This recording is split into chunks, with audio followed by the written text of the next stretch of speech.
Alors, il n'y a pas de comportement type d'une victime de viol ou d'inceste, donc il n'y a pas, elle doit avoir tel ou tel symptôme. C'est toujours sujet dépendant, c'est-à-dire que c'est en fonction des individus, de leurs compétences psychiques et de leurs compétences sociales, du groupe dans lequel elles fonctionnent, de la réponse que l'environnement donnera à leur plainte. Donc il n'y a pas de il doit. Mais on retrouve en général différents symptômes qui montrent qu'il y a eu une problématique psychique grave, ce qu'on appelle nous les psychotraumatismes. Parce que nous, chez les psychologues, on ne parle pas de viol, on parle de psychotraumatisme à partir d'une agression sexuelle. Donc on va retrouver plein de symptômes.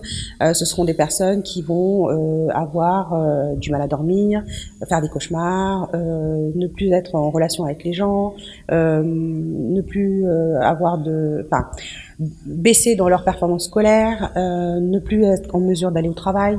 Ils vont avoir aussi, pour certains, des troubles anxieux, des troubles dépressifs. On va retrouver des personnes qui vont éviter les lieux, éviter les personnes qui peuvent rappeler le traumatisme. Ils vont avoir des flashbacks, c'est-à-dire qu'à certains moments, ils vont être pris par les images de l'agression.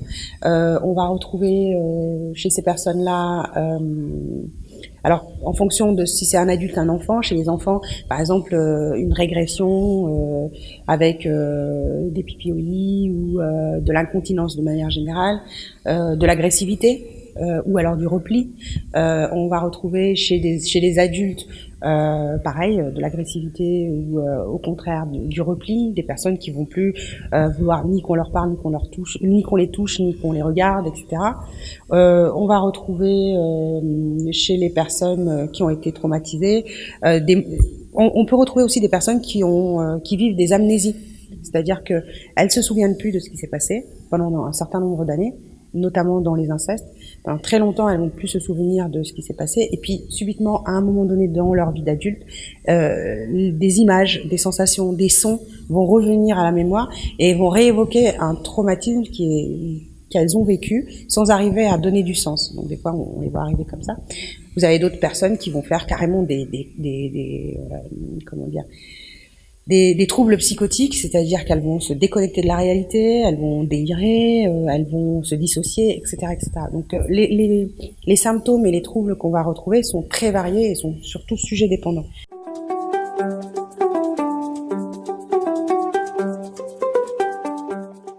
Alors, c'est peut-être possible. Moi, j'en ai jamais vu directement dans mes consultations. En revanche, ce qu'il y a d'important à retenir, c'est que quand il y a eu un inceste et que alors d'abord, dans les cas d'inceste, les victimes d'inceste, ça peut s'étendre sur une durée plus longue que les victimes de viol adultes, puisque des fois, enfin, c'est dans la plupart des cas d'ailleurs, les personnes qui sont auteurs de viol sont dans l'environnement proche de l'enfant. Donc l'enfant est obligé de vivre avec la personne qui abuse d'elle sur de très longues années. Donc elle va développer un certain nombre de stratégies pour continuer à rester vivante, et alors que elle se rappelle déjà au quotidien, parce qu'elle croise la personne, de ce qui se passe. Ça, c'est première chose. Deuxième chose, si vous avez des viols qui sont suivis de grossesse, les enfants se retrouvent dans une situation d'incompréhension, dans une situation où elles vont devoir prendre la mesure de ce qui leur est arrivé de manière extrêmement violente et extrêmement grave, parce qu'un enfant de 12, 13, 14, 15 ans n'est pas prêt à une grossesse de manière générale. Physiologiquement, ils ne sont pas prêts. Et puis, d'autre part, psychologiquement, ils ne seront pas prêts non plus à mettre au monde un frère-fils ou comment dire, un cousin-fils, etc. Donc c'est vraiment dans la paradoxalité du lien que va se retrouver une problématique psychique supplémentaire avec la grossesse.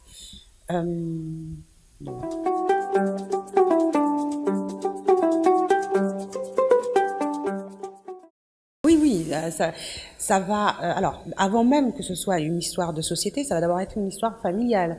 Comment l'enfant est en relation avec ses parents et comment il est ou pas entendu dans la plainte. S'il va voir sa mère ou son père et qu'il lui dit mon oncle, mon cousin, mon frère, mon père, le voisin, le chauffeur m'a agressé sexuellement et que la maman dise non, on n'en parle pas, tu racontes des conneries, tu mens, etc. Cet enfant-là, il subit une double peine. Un, d'avoir été agressé. Deux, qu'on ne le croit pas et qu'on le relègue à la place du menteur, à la place de celui qui crée des problèmes, etc.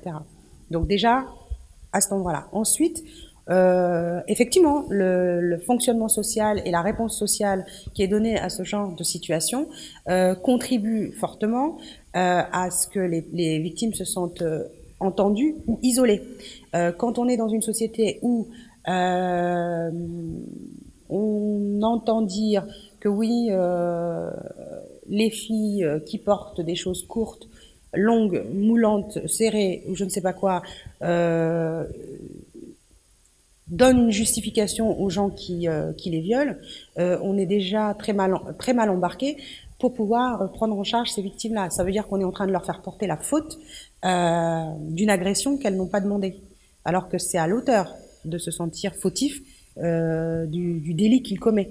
Et en ce qui concerne la société sénégalaise, on est en train d'évoluer sur un changement de rapport à la question du viol et à la question de la prise en charge des victimes, ce qui est quand même très bienvenue, mais on continue encore à stigmatiser les victimes et à ne pas sanctionner suffisamment sévèrement les auteurs de viol, que ce soit au niveau social et même au niveau des fois judiciaire. Il y a des études qui ont montré, il y a des études, je ne sais plus sur quelle période, mais qui ont montré que les peines qui sont distribuées aux auteurs d'infractions sexuelles ne sont pas des peines maximales.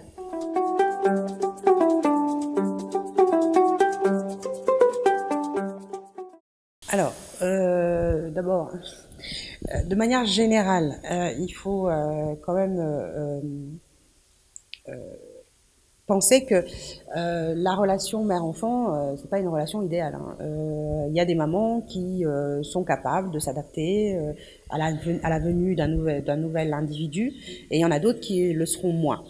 Compte tenu des contextes, elles vont être plus ou moins bien dans le lien d'attachement et qu'il n'y a rien qui va venir perturber ce lien.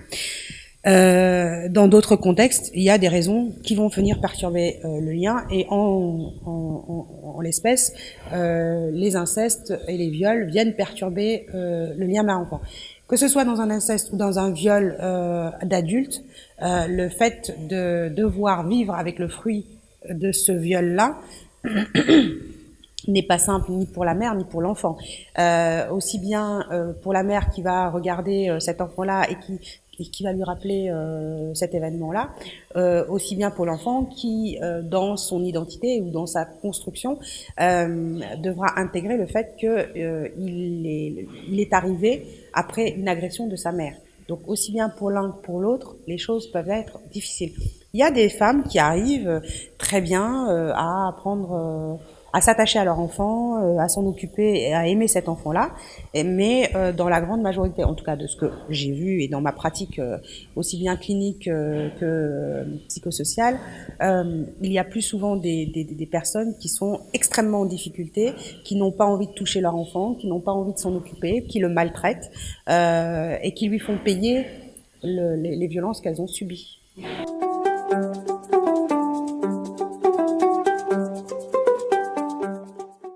Alors, dans l'absolu, on peut pas répondre à la question. Est-ce que c'est une solution Dans l'absolu, il n'y a pas de réponse. En revanche, relativement à chaque individu, je pense que c'est une opportunité qu'on peut donner à une personne qui a été victime de viol, à un enfant qui a été victime d'inceste, enfin un adolescent qui a été victime d'inceste, de ne pas avoir à subir une double ou une triple peine et en plus de devoir s'occuper d'un enfant issu d'un viol, compte tenu de l'âge de la mère, compte tenu de la situation, etc. Il y a des personnes pour lesquelles, alors contrairement aux idées reçues, l'avortement c'est pas un amusement et ça n'est jamais vécu par qui que ce soit où que ce soit dans le monde comme un amusement. C'est pas une contraception non plus, et c'est toujours un acte extrêmement douloureux et violent. Et une décision douloureuse et violente, avant même d'être un acte douloureux et violent, pour la personne qui se fait avorter. Et là, dans ce cas précis, il y a besoin aussi de prendre en considération la demande et le besoin de la personne qui demande cet avortement médicalisé. Et il y a des personnes qui vont venir vous dire « Ah non, moi, compte tenu de mes convictions religieuses, il n'est pas question d'avorter, je vais me débrouiller. » Bah oui, mais on ne va pas la forcer à avorter. En revanche, la personne qui sollicite un avortement parce que ça lui est insupportable, parce qu'elle se sait dans l'incapacité de devoir gérer et son trauma et le trauma de devoir gérer un gamin, doit pouvoir, en tout cas dans une société un petit peu humaine, doit pouvoir être entendue dans sa demande d'interruption de grossesse.